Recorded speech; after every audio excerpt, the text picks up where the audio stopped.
ابھی ہم وقت ضائع کیے بنا چلتے ہیں اپنے سوالات کی طرف. ناظرین آپ کو یاد ہوگا کہ ہم نے لاسٹ ایپیسوڈ میں بات کی تھی کہ موسیٰ کی شریعت پر, کہ اگر شریعت نہیں تھی تو اس سے پہلے جو کام کیے گئے تھے وہ گناہ کنسیڈر ہو سکتے ہیں یا نہیں, اور اس کے بارے میں لوگوں کو کیسے تربیت دی جاتی تھی.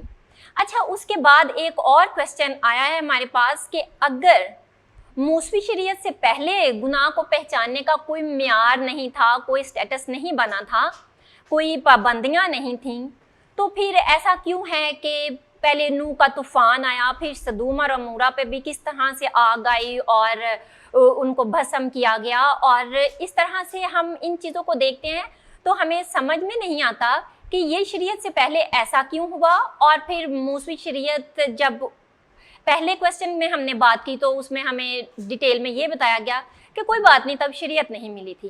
تو ہم پاس صاحب کی طرف چلتے ہیں اور پوچھتے ہیں کہ پاس صاحب یہ دونوں باتوں میں کچھ فرق معلوم ہو رہا ہے کہ ان کو سزا مل گئی, اور ان کی دفعہ جو پچھلی دفعہ ہم نے کویسچن کیا تھا کہ ان کی جو روایات تھیں اور ان کے جو رشتے ناتے تھے اس کے بارے میں کہا گیا کہ تب شریعت نہیں تھی. یہ کیا اس کا پرابلم ہے؟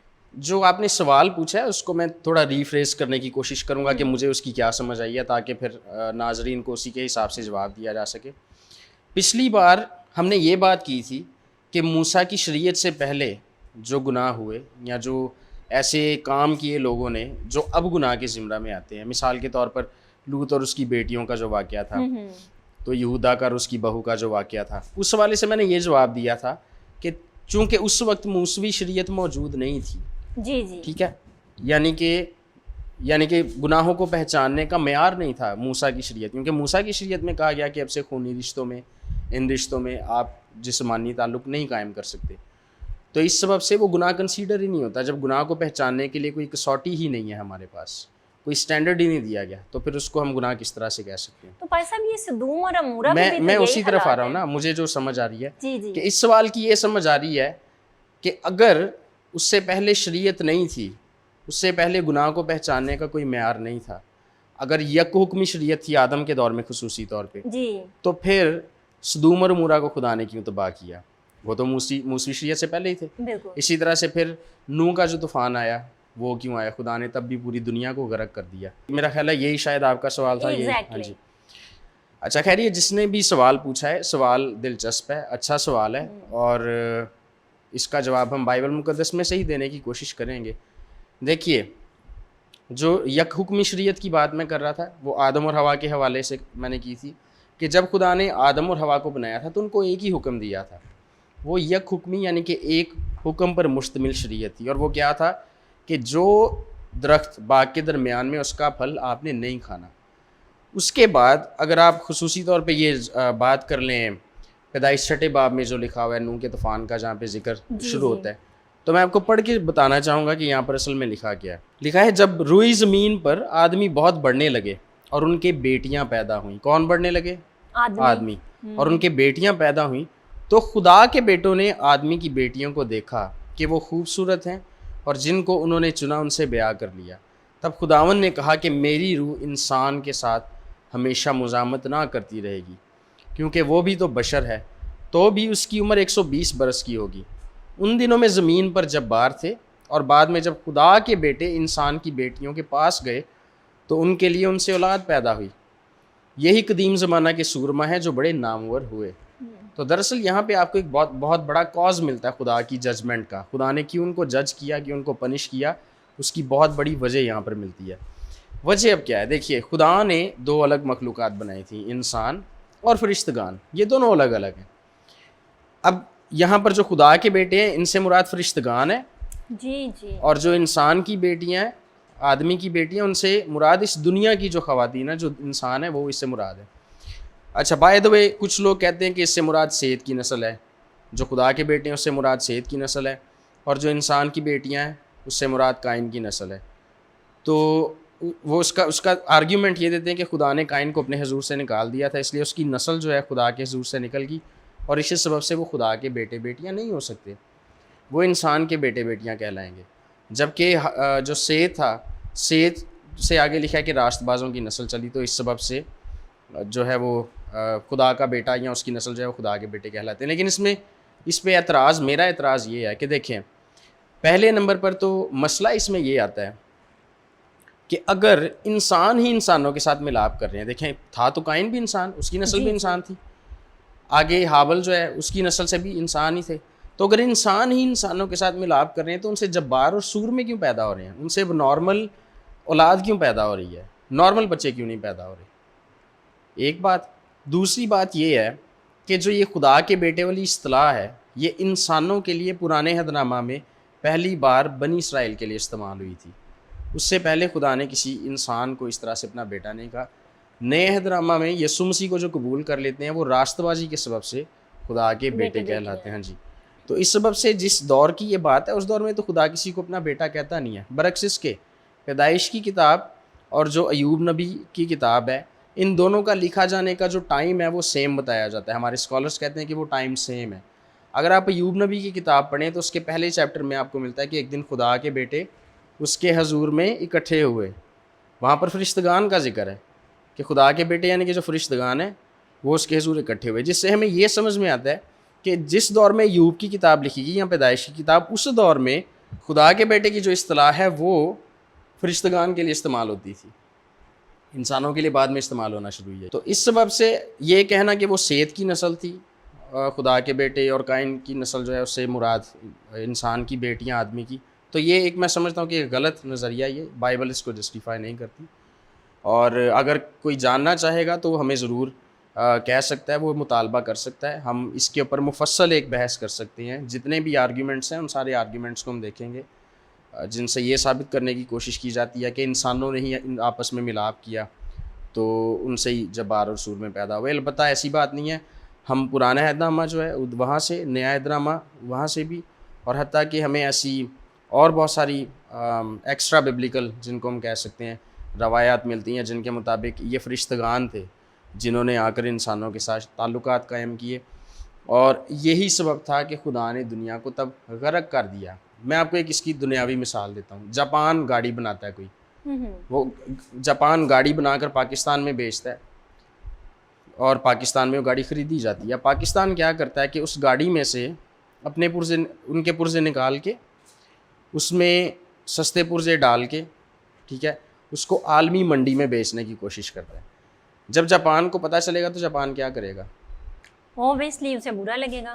نہیں، صرف برا نہیں لگے گا، وہ عالمی عدالت میں اس کے خلاف کیس کروائے گا، اس کے پاس رائٹس ہیں۔ ہاں ٹھیک ہے، اس لیے کیونکہ دیکھیں کچھ چیزیں ہوتی ہیں ایسی جن کے لیے ضروری نہیں ہے کہ قانون ہو تو پھر ہی اس کے مطابق ان کے خلاف کوئی ایکشن ہوگا۔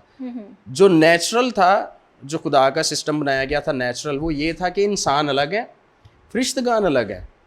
خدا نے ان دونوں کو الگ الگ بنایا تھا، خدا نے ان دونوں کو اکٹھا ہونے کے لیے نہیں تھا بنایا، لیکن جب ان دونوں نے ملاپ کیا، ان سے آگے اب نارمل اولاد پیدا ہوئی، تو یہ خدا کے بنائے گئے سسٹم کے خلاف تھا۔ تو جب کوئی بھی چیز سسٹم کے خلاف ہوتی ہے تو اس کا ریئیکشن ہوتا ہے، اس کے لیے ضروری نہیں ہے کہ اس کے لیے شرعی حکم کوئی موجود ہو۔ تو چونکہ خدا کے بنائے گئے سسٹم کے خلاف یہ کام ہوا تھا، اس لیے خدا نے ریئیکشن کے طور پہ ان کو ڈسٹرائے کر دیا تھا، ساری دنیا کو تباہ کر دیا تھا، لیکن نوح اور اس کے خاندان کو بچا کر رکھا خدا نے۔ بس اب یہاں میں آپ کو پاز کروں گی، ایک اور کوشچن یہاں میرے ذہن میں آ رہا ہے کہ اگر خداوند نے، ٹھیک ہے کہ انسان نے اور فرشتگان نے گناہ کیا تو خداوند نے سوچا کہ میں ساری مخلوقات کو ڈسٹروائے کروں گا، لیکن نوح کو کیوں بچا لیا؟ آخر نوح میں کیا فرق تھا؟ نوح میں یہ فرق تھا کہ نوح اور اس کا گھرانہ جو ہے وہ خدا سے محبت رکھنے والے لوگ تھے، اس دور کے حساب سے وہ راست باز تھے، وہ چونکہ راست باز تھے، خدا کے حضور مقبول تھے۔ اور اس کا سب سے بڑا ثبوت ہمیں کہاں سے ملتا ہے کہ دیکھیں جب دنیا اس کا مذاق بنا رہی تھی اور خدا نے اسے کہا کہ میں زمین پر میਂہ برساؤں گا، آسمان کی کھڑکیاں بھی کھول دوں گا اور تو کشتی بنا ایک، تو جب بارش کے بغیر ہی لوگوں نے اسے دیکھا کہ کشتی بنا رہا ہے، پانی بھی نہیں ہے آس پاس، تو لوگوں نے اس کا مذاق اڑایا، لیکن اس کی راست بازی کی انتہا دیکھیں کہ اس نے ساری اس مذاق کو بھی، اس تنقید کو بھی برداشت کیا، اور پتہ نہیں لوگ اسے کیا کچھ کہتے ہوں گے۔ آج بھی کوئی یہاں پر جو اسٹیشن ہے وہاں پر جا کے، جو لاہور کا اسٹیشن ہے وہاں پر اگر کوئی جا کر ایک کشتی بنانا شروع کر دے تو لوگ تو اسے پتھر ماریں گے، ٹماٹر ماریں گے، لوگ کہیں گے یہ پتہ نہیں سٹھیا گیا، اس کا دماغ کام نہیں کرتا، ہل گیا اس کا دماغ۔ تو میں سمجھتا ہوں جس انسان کے ساتھ اتنا زیادہ سائیکولوجیکل ٹارچر ہو، سائیکولوجیکلی کسی کو ٹارچر کرنے کی اس طرح کوشش کی جائے، تو ویسی وہ ہمت ہار جاتا ہے.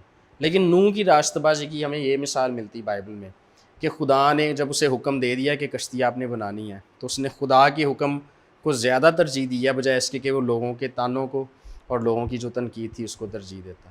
جی جی ناظرین، یہ بہت اچھی طرح پاس صاحب نے اس کو وضاحت کیا اس کی کہ نوح اس قدر خداوند کے ساتھ کلیئر چل رہا تھا کہ اسے خدا کی آواز پہ اتنا بھروسہ تھا کہ اس نے لوگوں کی باتوں کا بھی دھیان نہیں دیا اور لوگ حالات پہ دھیان کر رہے تھے، وہ خدا کے ساتھ کنسرن نہیں تھے.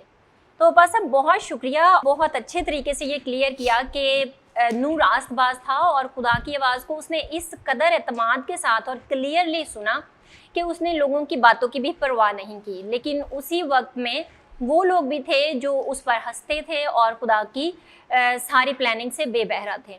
تو اس کا مطلب یہ ہے کہ خدا کے ساتھ ہونا ہماری راست بازی ہے اور خداوند پہ بھروسہ کرنا ضروری ہے.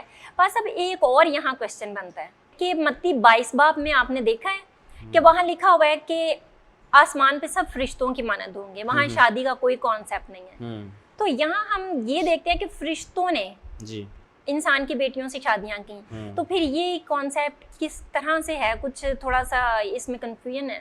مطلب آپ یہ کہنا چاہ رہی ہیں کہ اگر ہم پیدائش 6 باب میں جو خدا کے بیٹے ان سے فرشتوں کو مراد لیتے ہیں کہ وہ فرشتے ہیں، تو پھر اس حوالے کا کیا کریں متی کی انجیل میں جہاں پر لکھا ہے کہ انہوں نے شادیاں کی، تو وہاں تو لکھا ہے کہ آسمان پہ فرشتے جو ہیں شادیاں نہیں کر سکیں گے. خیر اس حوالے کو ہم پڑھ لیتے ہیں. یہ ہے متی 22واں باب اور اس کی 29ویں آیت. یہاں پر خیر جو اگر اس کو 22ویں باب کو آپ پورا پڑھیں تو یہاں پر صدوقی ہیں جو ایک فرقہ تھا یہودیوں میں، وہ قیامت کو نہیں تھے مانتے.